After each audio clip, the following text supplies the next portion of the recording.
I found that nothing in life is worthwhile unless you take risks. Nothing.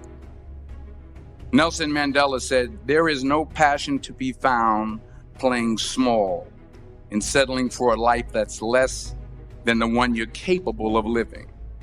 Now, I'm sure in your experiences in school and applying to college and picking your major and deciding what you want to do with life, I'm sure people have told you to make sure you have something to fall back on. Make sure you got something to fall back on, honey. But I never understood that concept, having something to fall back on. If I'm going to fall, I don't want to fall back on anything. I want to fall forward. I figure at least this way I'll see what I'm going to hit. Without consistency, you'll never finish. So do what you feel passionate about. Take chances. Don't be afraid to fail. There's an old IQ test, was 9 dots. And you had to draw 5 lines with a pencil within these 9 dots without lifting the pencil. The only way to do it was to go outside the box. Don't be afraid to think outside the box. Don't be afraid to fail big, to dream big. But remember, dreams without goals are just dreams.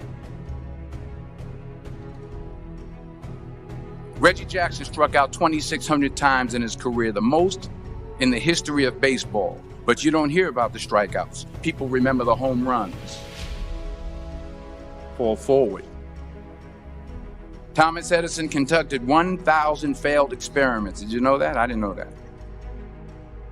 Because the 1,001st was the light bulb. Fall forward. Every failed experiment is one step closer to success. You've got to take risks, and I'm sure you've probably heard that before, but I want to talk to you about why that's so important. You will fail at some point in your life. Accept it. You will lose. You will embarrass yourself. You will suck at something. There's no doubt about it. And I know that's probably not a traditional message for a graduation ceremony, but hey, I'm telling you, embrace it because it's inevitable. In the acting business, you fail all the time. Early on in my career, I auditioned for a part in a Broadway musical. Perfect role for me, I thought, except for the fact that I can't sing. I didn't get the job. But here's the thing. I didn't quit. I didn't fall back. I walked out of there to prepare for the next audition, and the next audition, and the next audition. I prayed. I prayed. And I prayed. But I continued to fail and fail and fail. But it didn't matter because you know what? There's an old saying, you hang around the barbershop long enough, sooner or later you're going to get a haircut. So you will catch a break, and I did catch a break. Last year, I did a play called Fences on Broadway.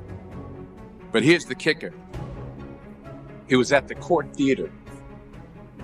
It was at the same theater that I failed that first audition 30 years prior. The point is, every graduate here today has the training and the talent to succeed. But do you have the guts to fail? If you don't fail, you're not even trying. I'll say it again. If you don't fail, you're not even trying. To get something you never had, you have to do something you never did.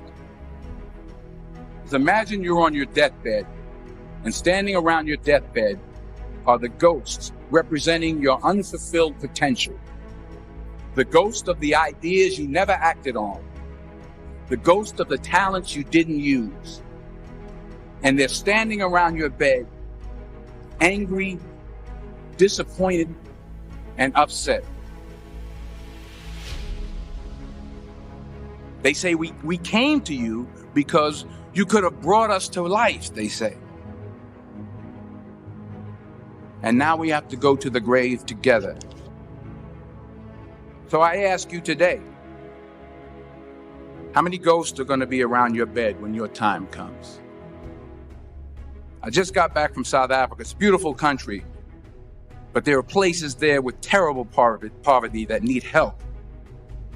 And Africa is just the tip of the iceberg. The Middle East needs your help. Japan needs your help. Alabama needs your help. Tennessee needs your help. Louisiana needs your help. Philadelphia needs your help.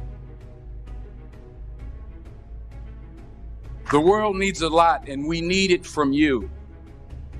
We really do. We need it from you young people. I mean, I'm not speaking for the rest of us up here, but I know I'm getting a little grayer. I was 20 years old. I was at my lowest point. And then one day, and I remember the exact day, March 27th, 1975, I was helping my mother in her beauty shop. My mother owned a beauty shop up in Mount Vernon.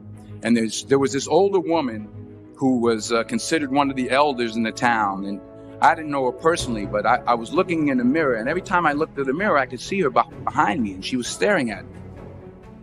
She just kept looking at me. Every time I looked at her, she kept giving me these strange looks.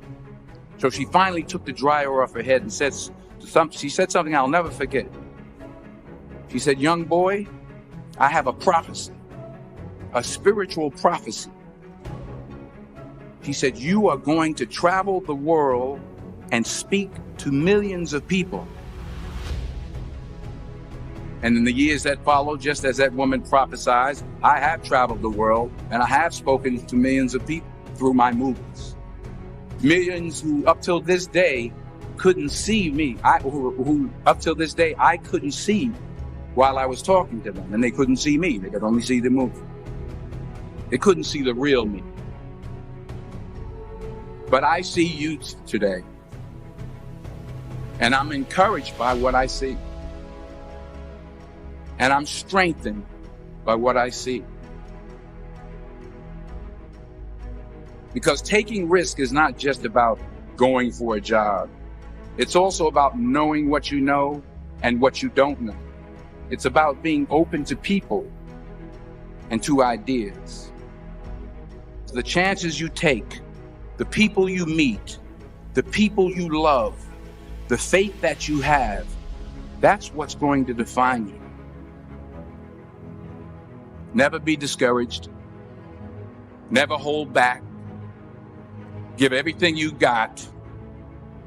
And when you fall throughout life, remember this: fall forward.